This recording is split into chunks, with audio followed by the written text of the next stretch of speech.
இன்றைக்கி கிளாஸில் நம்ம இந்த சாம்பிள் கொஸ்டின் பேப்பரில் செக்ஷன் பி பார்க்க போகிறோம். அதாவது 2 மார்க் கொஸ்டின்ஸ் ஒரு 5 கொஸ்டின்ஸ் இருக்குல்லையே அதை பார்க்க போகிறோம். ஆல்ரெடி நம்ம இந்த செக்ஷன் ஏ வந்து பார்த்து முடிச்சிட்டோம் லாஸ்ட் கிளாஸ் வீடியோவில். சப்போஸ் இதை ஃபஸ்ட் டைம் அந்த வீடியோ பார்க்குறீங்க அப்படின்னா அந்த செக்ஷன் ஏல 1 மார்க் கொஸ்டின்ஸ் நடத்திருக்கிற ஒரு 16 கொஸ்டின்ஸ் அந்த வீடியோக்கான லிங்க் வந்து கீழே டிஸ்கிரிப்ஷனில் கொடுக்குறேன். அது வேணும் நான் போய் பார்த்துட்டு வாங்க, உங்களுக்கு கண்டிப்பாக யூஸ்ஃபுல்லாக இருக்கும்.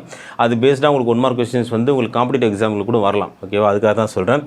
நிறைய ஸ்டூடெண்ட்ஸ் கேட்டிருந்தீங்க, சார் சிபிஎஸ்சி +2க்கான மாடல் கொஸ்டின் பேப்பர் கொஞ்சம் நடத்துங்க அப்படின்னு சொல்லி. இந்த கொஸ்டின் பேப்பர் முடிஞ்ச பிறகு அடுத்து உங்களுக்கு சிபிஎஸ்சி 12க்கான மாடல் கொஸ்டின் பேப்பர் அல்லது இம்பார்ட்டன்ட் கொஸ்டின்ஸ் அதை நம்ம பார்ப்போம். ஓகேவா, சரி, இப்போ நம்ம செக்ஷன் பி பார்க்கலாம். செக்ஷன் பி மட்டும் தான் பார்க்க போகிறோம், சி இல்லை. ஸோ நெக்ஸ்ட் கிளாஸில் உங்களுக்கு செக்ஷன் சியும் பார்த்து கம்ப்ளீட் பண்ணி கொடுத்துறேன்.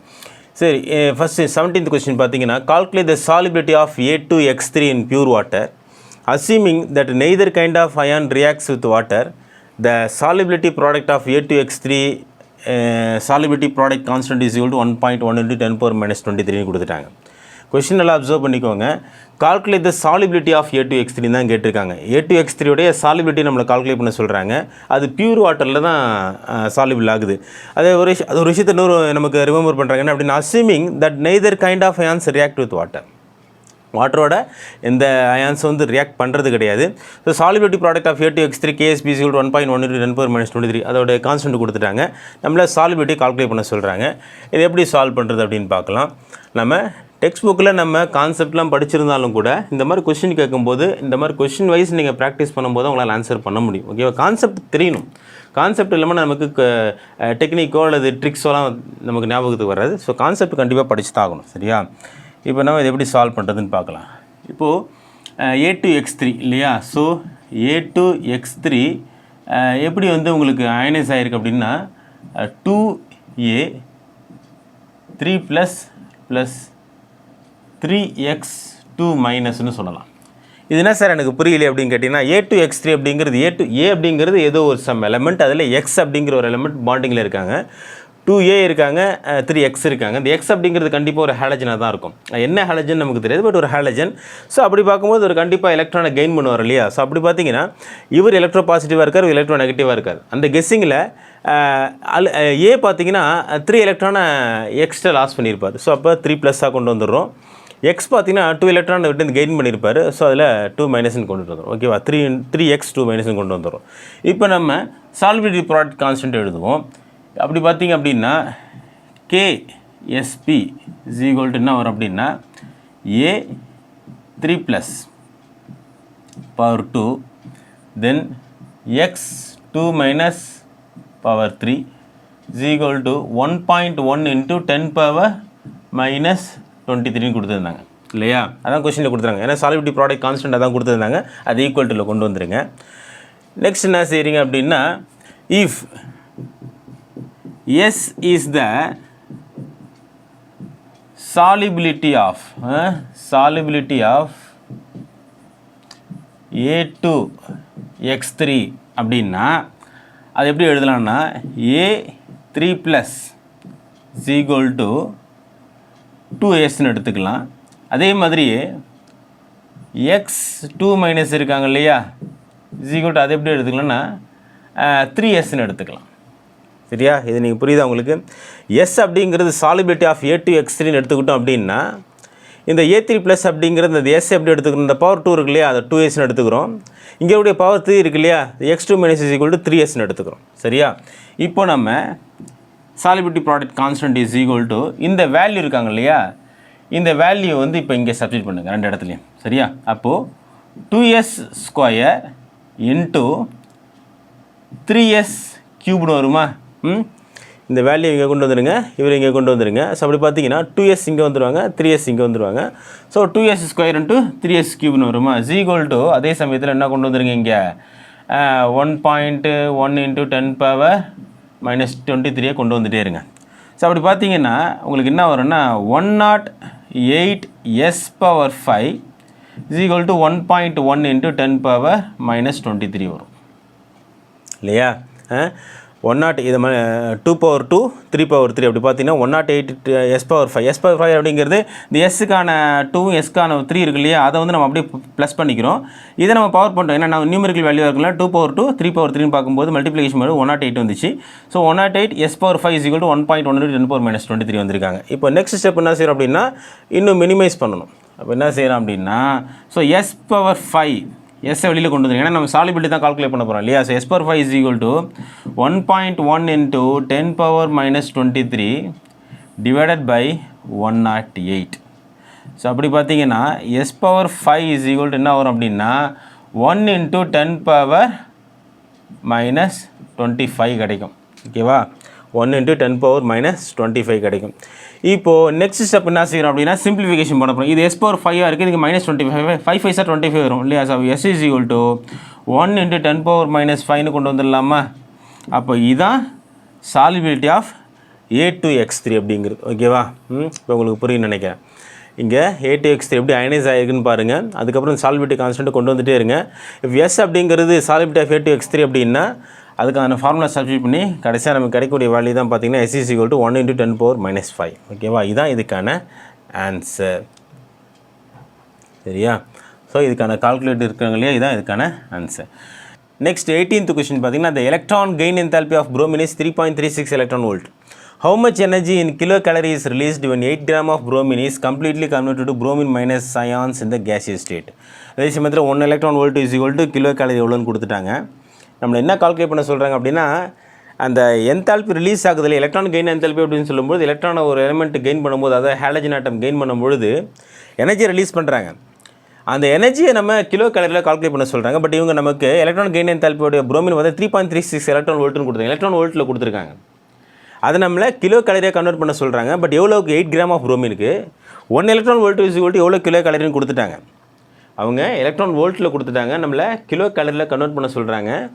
8 கிராம் ஆஃப் புரோமினுக்கு அது மோல்ஸில் இல்லை, நம்ம மோல்ஸாக ஃபஸ்ட்டு கன்வெர்ட் பண்ணணும். அதுக்கு பிறகு என்ன செய்ய போகிறோம் 3.36 into 23.06 into kilo calorie per மோலில் மல்டிப்ளிகேஷன் பண்ணுறோம். ஏன் அப்படின்னா இங்கே 3.36 போது இங்கே ஒரு எலக்ட்ரானுக்கான கிலோ கேலரி கொடுத்துட்டாங்க அப்படின்னா இது நம்ம 3.36 மல்டிப்ளிகேஷன் பண்ணோம் அப்படின்னா 3.36 எலக்ட்ரான் வோல்ட்டுக்கு எவ்வளோ கிலோ கேலரி இருக்குன்னு தெரிஞ்சுக்கலாம். அதுக்கு பிறகு எவ்வளோ மோல்ஸ்க்கு எவ்வளோ கிலோ கேலரி வந்திருக்குன்றது கால்குலேட் பண்ணுறோம். அப்போ 3 பேரும் மல்டிப்ளிகேஷன் பண்ணி ஆகணும். ஓகேவா, ஸோ அப்படி பார்த்தீங்கன்னா ஃபஸ்ட் நம்ம மோல்ஸை கால்குலேட் பண்ணுவோம். ஏன்னா 8 கிராம்னு கொடுத்துட்டாங்க இல்லையா.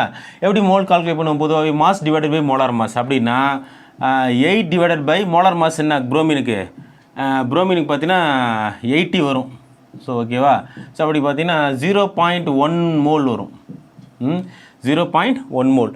அப்போ 0.1 மோல் அப்படின்னா 0.1 மோல் இன்ட்டு 3.36 எலக்ட்ரான் வோல்ட் இல்லையா இன்ட்டு 23.06 மல்டிப்ளிகேஷன் பண்ணுறீங்க. ஸோ அப்படி மல்டிப்ளிகேஷன் பண்ணோம் அப்படின்னா நமக்கு என்ன ஆன்சர் வருதுன்னா 7.748 கிலோ கேலரி நமக்கு கிடைக்கும். 7.748 கிலோ கேலரி இதுதான் இதுக்கான ஆன்சர். ஓகேவா, இதெல்லாம் 2 மார்க்ஸ் தான். ஓகேவா, ஸோ அப்போ ஒரு புரோமின் வந்து ஒரு எலக்ட்ரானை தான் கெயின் பண்ணுறாங்க. ஸோ ஒரு எலக்ட்ரானை கெயின் பண்ணும்பொழுது அதில் எவ்வளோ எனர்ஜி எவ்வளோ கிலோ கேலரி ரிலீஸ் ஆகுது, என்தால்பி ரிலீஸ் ஆகுது அப்படின்னு பார்த்தீங்கன்னா 7.748 kilo calorie per mole release ஆகுது. ஓகேவா, இது எல்லாமே டேட்டா நம்ம கொடுத்துட்டாங்கப்பா. எலக்ட்ரான் கெயின் என்தால்பியோட எலக்ட்ரான் வோல்ட் கொடுத்துட்டாங்க. ஒரு எலக்ட்ரானுக்கு எவ்வளோ கிலோ கேலரி இருக்குன்னு நமக்கு தெரியுது. ஸோ அதை வச்சு நம்ம மல்டிப்ளிகேஷன் பண்ணி கிராம் கன்வெர்ட் பண்ணும்பொழுது நமக்கு ஈஸியாக ஆன்சர் வருது. சரியா, நெக்ஸ்ட்டு 19th கொஸ்டின் பார்க்கலாம். 19th question, the element hydrogen and oxygen combine separately with the third element sulfur to form hydrogen sulfide and sulfur dioxide respectively. Then show that they combine directly with each other to form H2O. இது உங்களுக்கு பார்க்கும்பொழுது உங்களுக்கு letters வந்து அந்தளவுக்கு கிளியராக இருக்காது. ஏன்னா pixels resolution அதில் கொஞ்சம் கம்மியாக இருக்குது. பட் அது ஒன்றும் இல்லை, சல்ஃபர் டை ஆக்சைடு, அதாவது இது ஆக்சிஜன், இது 3216 ஹைட்ரஜன் 22 H2S. இதை பற்றி நீங்கள் ஒன்றும் குழப்பிக்க வேண்டாம், ஜஸ்ட் ஒரு டிராயிங் தான். 3 பேர் ரிலேட் பண்ணுறாங்க. அதாவது ஹைட்ரஜன் சல்ஃபைடு பார்த்தீங்கன்னா H2Sன்னு இருக்காங்க. ஓகேவா, சல்ஃபர் டை ஆக்சைடு பார்த்தீங்கன்னா SO2ன்னு இருக்காங்க. ஹைட்ரஜன் சல்ஃபர் கூட சேரும்போது ஹைட்ரஜன் சல்ஃபைடாக மாறுது. அதேமாதிரி ஆக்சிஜன் சல்ஃபர் கூட சேரும்போது சல்ஃபர் டை ஆக்சைடாக மாறுது. இதே ஹைட்ரஜனும் ஆக்சிஜனும் சேரும்போது H2Oவாக மாறுறாங்க. இவங்களுக்குள்ள என்ன ரிலேஷன்ஷிப் அப்படின்னு கேட்டிருக்காங்க. ஒன்றும் இல்லை, ரேஷியோ தான். ரொம்ப சிம்பிளாக சொல்லிட்டு போயிடலாம். ஹைட்ரஜன் பார்த்தீங்கன்னா இங்கே இவர் 1:2 ரேஷியோவில் இருக்கார். இவரும் பார்த்தீங்கன்னா 1:2 ரேஷியோவில் தான் இருக்காங்க. இங்கேயும் பாருங்களேன் 1:2 ரேஷியோவில் தான் இருப்பாங்க. புரியுதுங்களா? அதே நீங்கள் மாலிகுலர் மாஸ்னு வச்சு பார்த்தாலும் அப்படி தான் இருக்கும். இங்கே 32:2ன்னு சொல்லலாம். இவருடைய மாஸ் பார்த்தீங்கன்னா 2ன்னு சொல்லலாம். 2 ஹைட்ரஜன் ஆட்டம் இருக்காங்க இல்லையா, 1 ஹைட்ரஜன் ஆட்டமுக்கு 1 வச்சுக்கணும் ஆட்டம் மாஸ் நம்பர் அப்படின்னா 2 ஹைட்ரஜன் ஆட்டம் 2:32ன்னு எடுத்துக்கலாம். ஓகேவா? அப்போது 2:32ன்னு எடுத்துக்கலாம். இவரும் பாருங்களேன் 16னா 30 சிங்கிள் ஆக்சிஜன் ஆட்டமுக்கு 16, அப்படி பார்த்தீங்கன்னா 16 இவர் 32. அதே நீங்கள் 2 டைம்ஸாக பார்த்தீங்கன்னா 32 வரும், அது வேறு விஷயம். பட் சிங்கிள் ஆக்சிஜன் ஆட்டம் சல்ஃபர்னு எடுத்திங்கன்னா 32:16 இருக்குது. அதே 2 டைம்ஸ் பார்த்தீங்கன்னா இவர் 32 வந்துடுவார், அது ஓகே. இவர் பார்த்தீங்கன்னா 2 டைம்ஸ், இவர் பார்த்தீங்கன்னா 16. ஸோ இவரும் பார்த்தீங்கன்னா 2:16 இருக்காங்க. இந்த ரேஷியோ என்ன மீன் பண்ணுது அப்படின்னா, பொதுவாகவே 1:2 ரேஷியோவில் தான் இவங்களுடைய காம்பினேஷன் வருது அப்படின்றத பார்க்குறோம். அதாவது ஒரு சல்ஃபர் பார்த்தீங்கன்னா 1 பங்கு இருக்காருன்னா ஹைட்ரஜன் 2 பங்கு இருக்கார், சல்ஃபர் 1 பங்கு இருக்காருன்னா ஆக்சிஜன் 2 பங்கு இருக்காங்க. இதே ஹைட்ரஜன் ஆக்சிஜனையும் கம்பைன் பண்ணும்பொழுது ஹைட்ரஜன் 2 பங்கு வந்துடுறாரு, ஆக்சிஜன் 1 பங்கு இருக்காங்க. ஸோ இது 1:2 ரேஷியோவில் இவங்களை ரிலேஷன்ஷிப் பண்ணி நம்ம சொல்கிறோம் அப்படின்றத நம்ம ஸ்டடி பண்ணுறோம். அவ்வளோதான். இதை நீங்கள் டீட்டெயிலாக மாலிகுலர் மாஸ்லாம் எடுத்து எழுதி ரேஷியோலாம் காமிச்சு மினிமைஸ் பண்ணி அதுக்கு பிறகு நீங்கள் 1:2 ரேஷியோவில் இருக்குன்றதை நீங்கள் எக்ஸ்பிளைன் பண்ணணும். சரியா? இதுதான் இதுக்கான answer.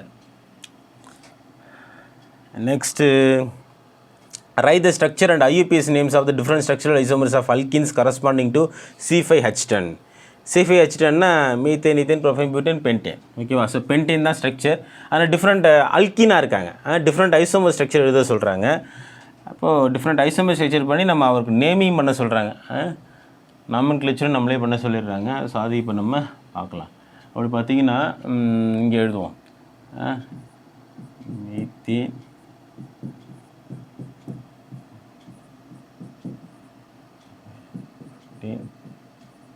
பென்டேன் 1 2 3 4 5. ஓகேவா? ஸோ இப்படி ஒருத்தர் இருக்கார். நெக்ஸ்ட்டு பார்த்தீங்கன்னா CH3 bond, CH double bond, CH bond, CH2, CH3. இது ஒரு ஐசோமர் எழுதலாம். 2 3 4. ஓகே, இது ஒரு ஐசோமர். நெக்ஸ்ட் அனதர் ஐசோமர் பார்த்தீங்க அப்படின்னா CH3 bond, C bond, CH3 bond கூட CH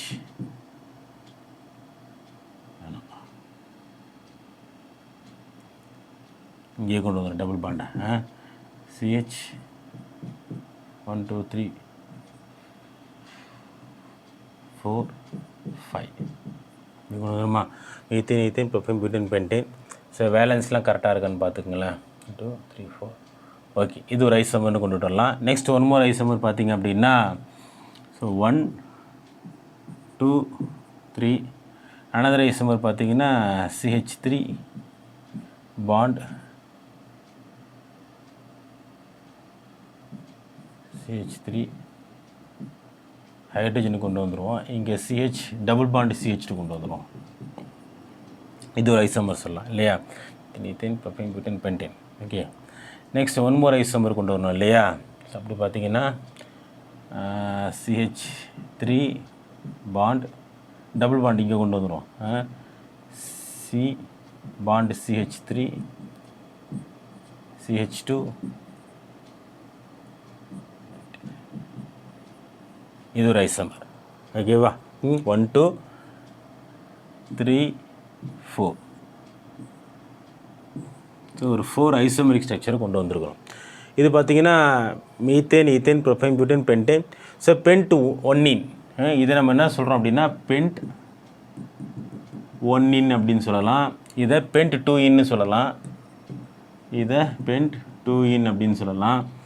இதை 2-மெத்தில் ஈத்தேன் 2-மெத்தில் பியூட் 2 சொல்லலாம். 2-மெத்தில் பியூட் 2 சொல்லலாம். ஓகேவா? நெக்ஸ்ட் இவர் என்ன சொல்லலாம் அப்படின்னா 2-மெத்தில் பியூட் 1 சொல்லலாம். 2-மெத்தில் பியூட் 1 சொல்லலாம், அல்லது பியூட்டின்னு சொல்லலாம். ஓகேவா? நெக்ஸ்ட் இவர் எப்படி எடுத்துக்கலாம் அப்படின்னா 3-மெத்தில் பியூட் 2-இன்னு சொல்லலாம். 3-மெத்தில் பியூட் 2-இன்னு சொல்லலாம். 3-மெத்தில் பியூட் 2-இன்னு சொல்லலாம். சரியா? ஓகேவா? சரி, இப்போது நம்ம 4 ஐசோமெரிக் ஸ்ட்ரக்சர் எழுதியிருக்கோம். அவங்களுக்கான IUPAC நாமென்க்ளேச்சரும் பண்ணியிருக்கோம். சரியா? ஒரு முறை செக் பண்ணிக்கோங்க. நீங்களும் ஏதாவது கரெக்ஷன் இருந்தால் எனக்கு கமெண்ட் பண்ணுங்கள். சரியா? நெக்ஸ்ட்டு பார்த்தீங்கன்னா 20th கொஸ்டின்லேயே அனதர் கொஸ்டின் இருக்குது. அதாவது திஸ் ஆர் தட்டுன்னு இருக்குது இல்லையா? ஸோ நம்ம வந்து இந்த அதாவது அல்கின்ஸில் ஐசோமெரிக் ஸ்ட்ரக்சர் எழுதிட்டோம், நேம் பண்ணிட்டோம். ஆனால் 23 இன்னொரு கொஸ்டின் பார்த்தீங்கன்னா right hydrocarbon radicals that can be formed as intermediates during monochlorination of two methyl propane which of them is more stable give ரீசன்ஸ்னு கேட்டிருக்காங்க. மோனோக்ளோரினேஷன் 2-மெத்தில்-புரோப்பேன் வந்து மோனோக்ளோரினேஷன் ஆகுது. அதாவது ஒரு சீல் வந்து பாண்ட் ஃபார்மேஷன் பண்ண போகிறாங்க. அதில் பார்த்தீங்கன்னா ஹைட்ரோகார்பன் ரேடிக்கல்ஸ் ஃபார்ம் ஆகுது இன்டர்மீடியேட்டில். குளோரினேஷன் ஒன்றும் ஆகலை. அப்படி குளோரினேஷன் ஆகிறதுக்கு முன்னாடி ஃபஸ்ட்டு அவர் ரேடிக்கலாக கன்வெர்ட் ஆகுறாரு. அப்படி ரேடிக்கலாக கன்வெர்ட் ஆகும் பொழுது எந்த ரேடிக்கல்ஸ்க்கு வந்து மோர் ஸ்டேபிளாக இருக்கும், என்ன ரீசன்னு கேட்டிருக்காங்க. Right hydrocarbon radicals that can be formed as intermediates during monochlorination of two methyl propane. 2-மெத்தில்-புரோப்பேனுடைய ஃபஸ்ட்டு ஸ்ட்ரக்சர் நம்ம எடுத்து எழுதணும் அப்படின்னா பிறகு அது இன்னும் மற்ற விஷயம்லாம் கிளியராக புரியும் நமக்கு. 2-மெத்தில்-புரோப்பேன் அப்படின்னா CH3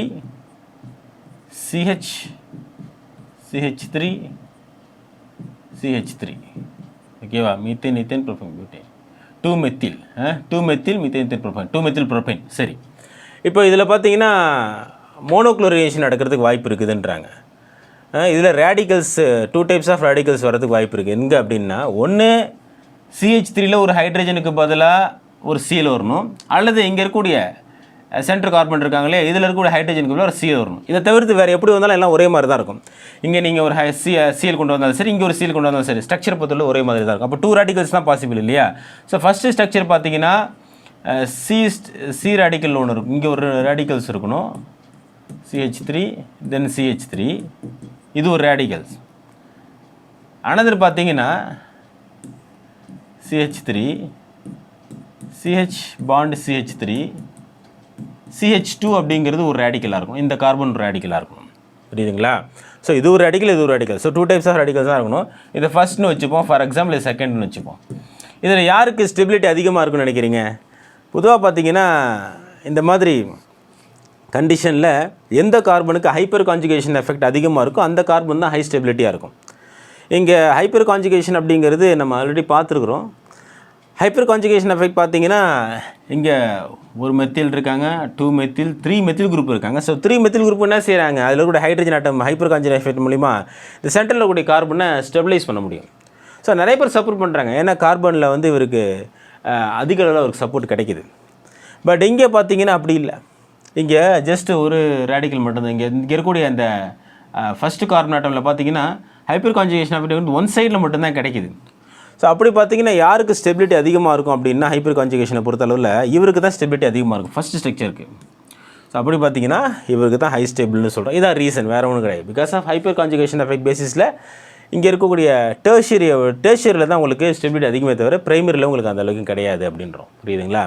ஸோ இதான் இதுக்கான ரீசனாக இருக்க முடியும். அண்டர்ஸ்டாண்ட் பண்ணி எழுதுங்க.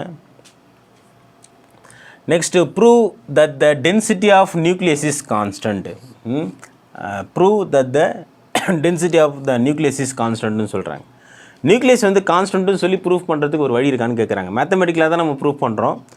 நியூக்ளியஸ் அப்படிங்கிறது உங்களுக்கே தெரியும். ஆட்டமில் சென்ட்ரல் பார்ட் ஆஃப் த நியூக்ளியஸில் என்ன இருக்கும், ப்ரோட்டான் நியூட்ரான் தான் இருப்பாங்க. ஸோ அதில் வேறு யாரும் இருக்க போகிறதில்ல. பட் அவர் கான்ஸ்டண்ட்டாக இருக்காங்கன்றதுக்கு ஏதாவது மேத்தமெட்டிக்கலாக சொல்ல முடியுமான்னு கேட்குறாங்க. இருக்குது, அதுக்கு வழி இருக்குது, ஆன்சர்லாம் இருக்குது. அதுக்கு என்ன அப்படின்னா பொதுவாக வால்யூம் ஆஃப் த நியூக்ளியஸ் பார்த்தீங்கன்னா வால்யூம் ஃபார்முலா நமக்கு தெரியும். Volume is equal to 4/3 πr³ சொல்லுவோம் இல்லையா? இது வால்யூம். இந்த வால்யூம் வந்து ஆக்சுவலாக வால்யூம் ஆஃப் த நியூக்ளியஸ்னு எடுத்துக்கலாம். இங்கே இந்த R அப்படிங்கிறது என்ன அப்படின்னா R0 இன்ட்டு கியூப் ரூட்டுன்னு சொல்லுவாங்க. இதை 1/3 கியூப் ரூட்டுன்னு சொல்லுவாங்க. A கியூப் ரூட்டுன்னு சொல்லுவாங்க. இப்போது இந்த R0 அப்படிங்கிறது என்ன சார்னு கேட்டிங்கன்னா அது ஒரு கான்ஸ்டன்ட் வேல்யூ தான். R0 அப்படிங்கிறது ஒரு கான்ஸ்டன்ட்டு, A அப்படிங்கிறது மாஸ் நம்பர். இது பார்த்திங்கன்னா ஒரு மாஸ் நம்பர்னு சொல்லுவோம். இது R0 அப்படிங்கிறது கான்ஸ்டன்ட், Mங்கிறது மாஸ் அப்படிங்கிறது கான்ஸ்டன்ட்னு சொல்கிறோம். சரி, என்ன சொல்கிறாங்க அப்படின்னா டென்சிட்டி ஆஃப் த நியூக்ளியஸ் கான்ஸ்டண்ட்டாக இருக்கான்னு சொல்கிறாங்க. இப்போ இந்த வேல்யூ என்ன செய்றீங்க அப்படின்னா இந்த ஆரில் கொண்டு வந்து சப்ஸ்டிட்யூட் பண்ணிட்டீங்க. அப்படி பார்த்தீங்கன்னா 4/3 by R0 into A⁻1/3 cube பண்ணிவிடுங்க. ஸோ அப்படி பார்த்தீங்கன்னா 4/3 என்ன வரும் ஆன்சர்னால் 4/3 பை R0 கியூப் ஏன்னு வந்துடும். புரியுதுங்களா? இதாக வரும். இது எதுக்கு ப்ரொபோர்ஷனலாக இருக்குது அப்படின்னா வால்யூம் ஆஃப் த நியூக்ளியஸுக்கு ப்ரொபோர்ஷனலாக இருக்குது. So volume of the nucleus இருக்காங்க இல்லையா, அவங்களுக்கு இது ப்ரொபோர்ஷனலாக இருக்குது. 4/3 பை R0 கியூப் அப்படிங்கிறது ப்ரொபோர்ஷனலாக இருக்குது. இந்த ஏ அப்படிங்கிறது என்ன சொன்னேன் அப்படின்னா மாஸ் நம்பர்னு சொன்னேன். So volume of the nucleus is directly proportional to the mass நம்பர்னு சொல்கிறாங்க. அப்போ அவர் இன்க்ரீஸ் ஆனால் தானே வால்யூம் இன்க்ரீஸ் ஆக முடியும், அவர் இன்க்ரீஸ் ஆனால் தானே டென்சிட்டி இன்க்ரீஸ் ஆக முடியும். அப்போ எல்லாமே கான்ஸ்டண்ட்டாக தான் இருக்காங்க. யார்? R0 கான்ஸ்டண்ட்டாக தான் இருக்காங்க, ஏ கான்ஸ்டண்ட்டாக இருக்காங்க. ஸோ எந்த மாற்றமும் ஏற்படுறதுக்கு வாய்ப்பு இல்லை. அப்போது இந்த பேசிஸில் பார்த்தீங்க அப்படின்னா உங்களுக்கு டென்சிட்டி ஆஃப் த நியூக்ளியஸ் அப்படிங்கிறது கான்ஸ்டண்ட்டாக இருக்குது அப்படின்றத நம்ம சொல்ல வரும். ஓகேவா? ஸோ இந்த மேத்தமெட்டிக்கில் அதை நீங்கள் புரிஞ்சுக்கோங்க. வால்யூம் ஃபார்முலா இருக்கு இல்லையா, அது அப்படியே எப்போதும் போல் மேத்தமெட்டிக்ஸில் நீங்கள் ஃபாலோ பண்ணுறது தான் 4/3 pi R cube. R is equal to என்ன அப்படின்னா இந்த நியூக்ளியஸை பொறுத்தவரை R0 into cube root of A அப்படின்னு சொல்லுவாங்க. இந்த ஏ அப்படிங்கிறது என்ன, கேபிட்டல் அப்படிங்கிறது மாஸ் நம்பர்னு சொல்கிறோம். இப்போது அதுக்கப்புறம் அந்த வேல்யூ சப்ஸ்டிட்யூட் பண்ணி நீங்கள் பேலன்ஸ் பண்ணுங்கள். சரியா? இவ்வளோ தான்ப்பா இதுக்கான ஆன்சர். ஓகேவா? ஸோ செக்ஷன் பி பார்த்து முடிச்சிட்டோம். நெக்ஸ்ட் வந்து செக்ஷன் சி இருக்குது. செக்ஷன் சி அதெல்லாம் பார்த்திங்கன்னா அதில் இருக்கக்கூடிய கொஸ்டின் ஆன்சர், அதுக்கப்புறம் ரிமைனிங் கொஸ்டின்ஸ் எல்லாமே பார்த்திங்கன்னா வித் ஆன்சரோட நம்ம நெக்ஸ்ட் கிளாஸ் வீடியோவில் பார்க்கலாம். உங்களுக்கு வேணும்னு சொன்னீங்கன்னா அதை நம்ம கண்டினியூ பண்ணலாம் +1 ஸ்டூடெண்ட்ஸ். இல்லை எங்களுக்கு இது வேணாம் சார் அப்படின்னு சொல்லிட்டிங்கன்னா நம்ம +2 போகலான்னு இருக்கோம். ஓகே, ஏன்னா அவேர்னஸ் இல்லைன்னா நம்ம அடுத்து தான் போக வேண்டியிருக்குது. +2 ஸ்டூடெண்ட்ஸ் சில பேர் கேட்டிருந்தீங்க சார் போர்டு எக்ஸாமுக்கு மாடல் கொஸ்டின் பேப்பர் காட்டுங்கன்னு சொல்லி. சப்போஸ் அதுக்கு உங்களுக்கு வரவேற்பு இருக்குது அப்படின்னா அதை நம்ம ஸ்டார்ட் பண்ணிடலாம். அடுத்த முறை இதை பார்க்கும்போது உங்களுக்கு கொஸ்டின் வித் ஆன்சரோட பார்க்கலாம். சரியா? அது ஏன்னா நிறைய டீட்டெயில் எக்ஸ்ப்ளனேஷன் இருக்கிறதுனால நம்ம 1 மார்க் 2 மார்க்குன்னும் போது ஓரளவு நம்மளால் ஈஸியாக சொல்லிட முடியுது எழுதி. 3 மார்க்ஸ் 5 மார்க்ஸ்னு சொல்லும்போது கொஞ்சம் டீட்டெயிலாக பார்க்க வேண்டியதுனால நான் ஆன்சரோடய உங்களுக்கு நான் கொஸ்டின் பேப்பர் டிஸ்பிளே பண்ணுறேன். அப்போ நம்ம அதில் பார்க்கலாம். ஓகேவா? ஸோ இந்த மாதிரி மாடல் கொஸ்டின் பேப்பர் பார்க்கலாமா, இது உங்களுக்கு புரியுதா, அல்லது இந்த மாதிரி கொஸ்டின்ஸ்ன்றது உங்களுக்கு யூஸ்ஃபுல்லாக இருக்குதா அப்படிங்கிறத நீங்கள் கமெண்ட் செக்ஷனில் கமெண்ட் பண்ணுங்கள். ஏன்னா இம்பார்ட்டன்ட் கொஸ்டின்ஸ் தான் நம்ம பார்க்குறது எல்லாமே ஒன்றும் ஏனோ தானே எடுக்கல, மோஸ்ட்லி இம்பார்ட்டன்ட் கொஸ்டின்ஸ் தான். இந்த மாதிரி different types of question paper இருக்குது.